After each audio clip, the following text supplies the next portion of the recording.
کہ جو social media بنانے والے ہیں انہوں نے اپنے بچوں کو 13 سال تک سوشل میڈیا کے پاس نہیں جانے دیا. بالکل. ان پہ پابندی لگی. لیکن ہم جو ہیں وہ ایک چھوٹا بچہ جو ہے وہ رو رہا ہوتا ہے تو ہم اس کو فون پر پکڑا دیتے ہیں اور وہ بھی اس میں سے نکال لیتا ہے اپنی مرضی کی چیز. بالکل کارٹون نکال لیتا ہے. بالکل اسی طرح سے فیملیز، کیونکہ آپ سول لاز میں بڑا آپ انوالو رہے ہیں، فیملی سسٹم کو بڑے اچھے سے سمجھتے ہیں. آج کے دور میں پیرنٹس کا رول آپ کس طرح سے دیکھ رہے ہیں؟ جس طرح بھی آپ نے ایک ایگزامپل دی کہ ہم اپنے بچوں کو گیجٹس پکڑا دیتے ہیں، وہ زیادہ فرینڈلی گیجٹس کے ساتھ محسوس کر رہے ہوتے ہیں بجائے اس کے کہ وہ فیملی کے ساتھ ٹائم اسپینڈ کریں. میرے آج کل میں نے دیکھا ہے کہ والدہ علیحدہ موبائل پہ لگی ہے، بچے علیحدہ موبائل پہ لگے ہیں. ان کا جو سوشل ریلیشن ہے نا وہ ختم ہو چکا ہے. ہم ایک ہی کمرے میں بیٹھے اپنے اپنے موبائل پہ لگے ہوتے ہیں. اور میں آپ کو بتاؤں کہ پاکستان میں طلاق کی شرح بہت بڑھ رہی ہے. اس کی بنیادی وجہ موبائل ہے. پہلے جب جھگڑا ہوتا تھا میاں بیوی کا تو وہ پیغام پہنچنے تک اس کے والدین تک دن لگ جاتے تھے. بالکل. تو اس سے غصہ ٹھنڈا ہو جاتا تھا. لیکن اب ادھر واقعہ ہوا، ادھر موبائل پہ والدہ کو بتا دیا. ٹھیک ہے. اس نے کہا کہ میں تمہارے بھائی کو بھیجتی ہوں، بس کام ختم. اتنی طلاقیں ہو رہی ہیں کہ آپ تصور نہیں کر سکتے. ٹھیک ہے. بالکل. یہ اس کی وجہ میں نے سمجھا کہ موبائل ہے صرف. ٹھیک ہے. صرف اگر ہم موبائل کو کنٹرول کر لیں یا اپنے ایگریشن کو کنٹرول کر لیں تو یہ چیزیں بڑی کنٹرول میں آ سکتی ہیں. صرف آدھا گھنٹہ وقفہ دیں اور پانی پی لیں تو آپ کا غصہ ٹھنڈا ہو جائے گا. صحیح. بالکل اسی طرح سے فیملی سسٹم میں بگاڑ کی بڑی ریزنز ہیں. سوشل میڈیا ہو سکتا ہے، ہماری انٹالرنس ہو سکتی ہے، ایسے بے شمار مسائل ہیں. زبیر نبی صاحب، آپ سے میں یہ بھی جاننا چاہتی ہوں، ابھی جس طرح ہم طلاق کے ایشو کے حوالے سے بات کر رہے تھے، آپ کے حوالے سے یہ بات سننے میں آتی ہے کہ آپ کو خواتین کا وکیل کہا جاتا ہے. اس کے پیچھے کیا کہانی ہے؟ بیٹے اس طرح ہے کہ میں فیملی جج بھی رہا ہوں، پھر فیملی لا بھی پڑھاتا رہا ہوں. اسلامک لا کا حصہ ہے فیملی لا. اس لیے جو ڈگنیٹریز ہوتی تھی نا، کسی جج کا، کسی مجسٹریٹ کا، کسی ڈی سی کا، یا اس طرح کسی امیر آدمی کا، یا کسی جیل سپرنٹ کا، کوئی اس طرح کا فیملی میٹر ہوتا تھا تو وہ میرے پاس آتے تھے. ٹھیک ہے. تو اس حوالے سے لوگ کہتے ہیں کہ فیملی کیسز، لیکن پھر فیملی کیسز کے علاوہ میرے پاس دوسرے سول کیسز زیادہ تھے. ٹھیک ہے. جب میں یہاں سے گیا تو 76 کیسز کی لسٹ تھی میری، جس میں صرف 13 یا 14 فیملی کیس تھے. ٹھیک ہے. تو بس ایسے لوگ مشہور ہو سکتے ہیں. یہ مشہوری فائدہ مند ہوتی ہے وکیل کے لیے. صحیح. بالکل اسی طرح سے مجھے لگا کہ شاید کوئی اور معاملہ یا کوئی اور بات چیت ہو. تو میں آپ سے یہ بھی جاننا چاہتی ہوں کہ جیسے میں بات کر رہی تھی کہ زندگی جو ہے وہ مختلف ایکسپیرینسز کا مجموعہ ہوتی ہے، بہت کچھ سیکھنے کو ملتا ہے. آپ کی ماشاءاللہ سے ایک جسے کہتے ہیں بصیرت، وہ اتنی ایکسپینڈ لیول پہ ہے. ہم دیکھ رہے ہیں ایڈوکیسی میں بھی ہے، آپ پروفیسر بھی رہ چکے ہیں، آپ نے کتابیں بھی لکھی ہیں. تو زندگی میں ان لوگوں سے سیکھنا بہت زیادہ ضروری ہوتا ہے. زبیر نبی صاحب کی زندگی کے کرکس کیا ہے، اس پر بات کریں گے. وقت ہوا ہے جی بریک کا. اسٹے ود اس.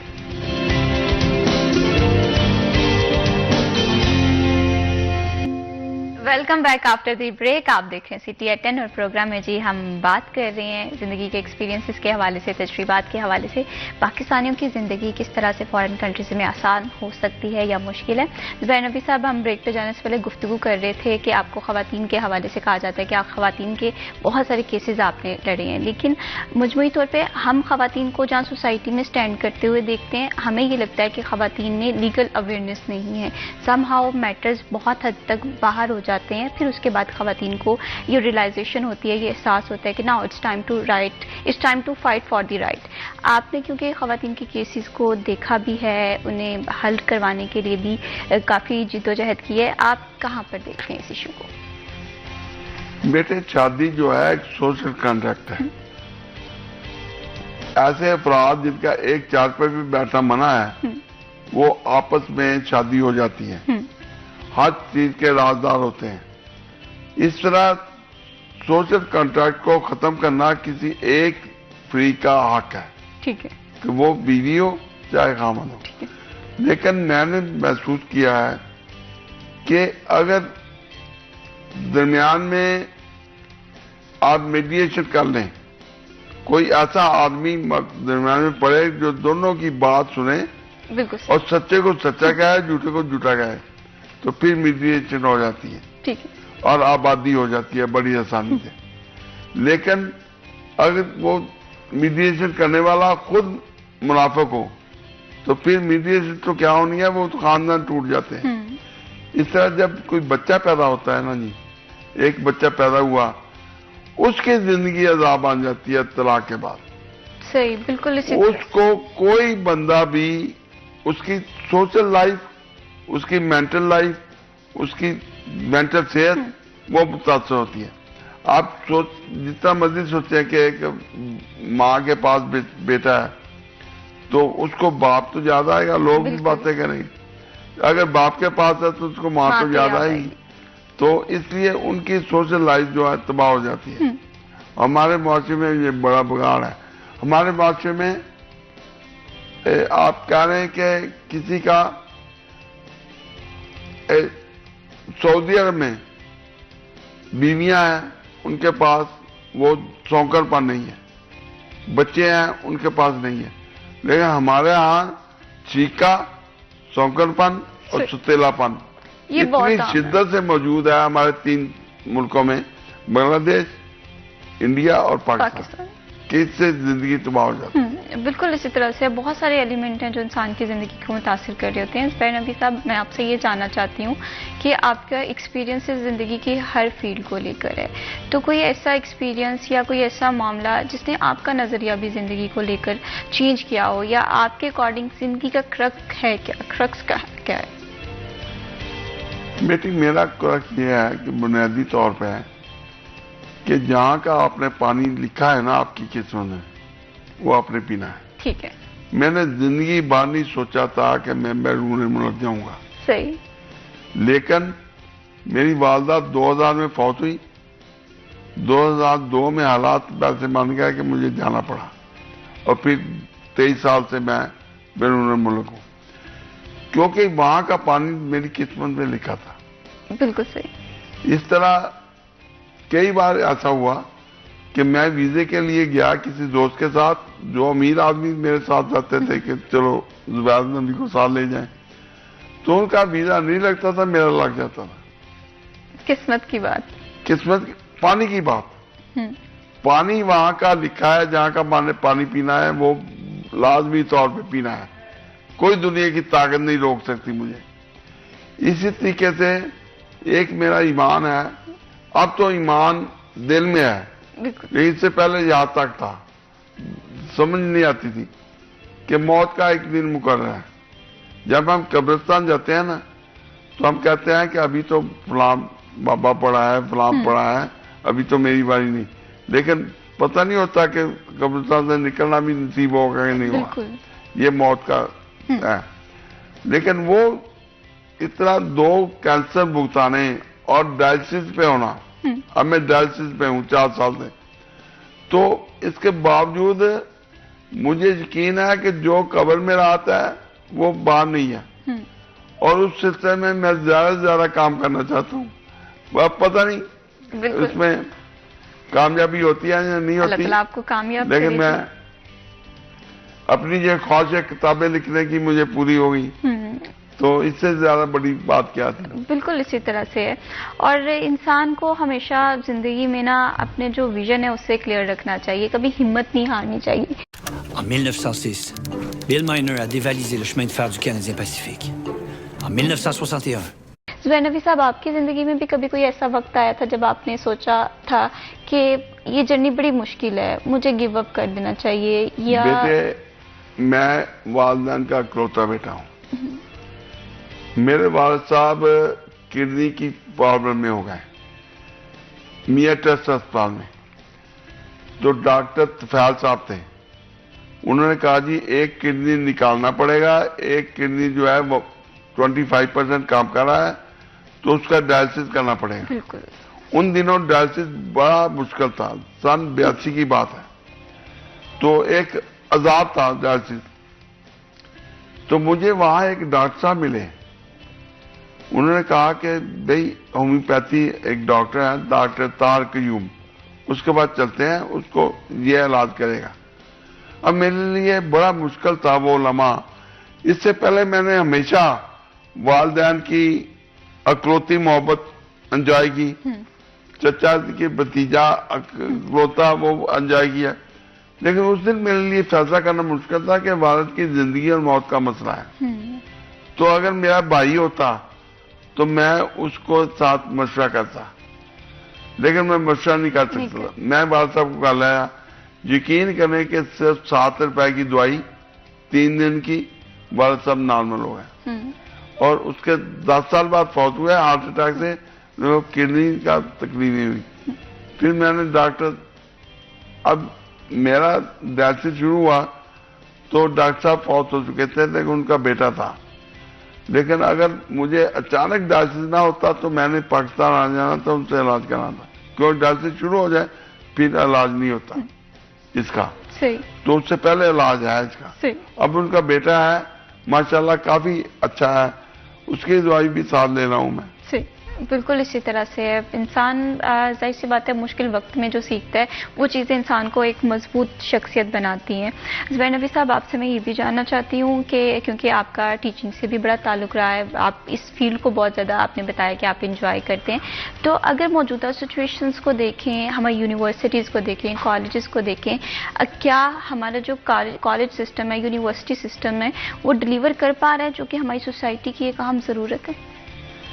بیٹے پرائیویٹ یونیورسٹیاں جو ہیں نا وہ بہت زیادتی کر رہی، ایک سیمسٹر کا 3-3 لاکھ روپے لے رہی. ان کے پاس پروفیسر وہ ہیں جو کسی سرکاری ادارے میں نہیں جا سکتے، جن کو وہاں جاب نہیں ملتا وہ ان کے پاس ہے. بالکل اسی طرح. اور سرکاری ادارے میں اگر ایک پروفیسر کی تنخواہ 3 لاکھ ہے تو 60,000 دیتے ہیں. بالکل اسی طرح سے ہے. مجھے لگتا ہے کہ اداروں کو جو ہے وہ بالا تر ہو کر سوچنا چاہیے اپنے ذاتی مفادات سے، اور ہمیں اتنی برداشت ہونی چاہیے، اتنی کیپیسٹی ہونی چاہیے، ہارڈ ورک ہونا چاہیے زندگی کے مشکلات سے لڑنے کے لیے. بہت شکریہ زبیر نبوی صاحب، آپ نے پروگرام میں وقت دیا. بہت خوبصورت گفتگو کا سلسلہ آپ سے رہا. زندگی جو ہے وہ سیکھنے کا مجموعہ ہے، کبھی نہ کبھی ہم زندگی میں کچھ نہ کچھ سیکھتے ہیں. کوشش یہ کریں کہ اپنی ہار سے بھی سیکھیں اور جیت سے بھی. اسی کے ساتھ میں ابھی شبیب کو دیجیے اجازت. اللہ حافظ.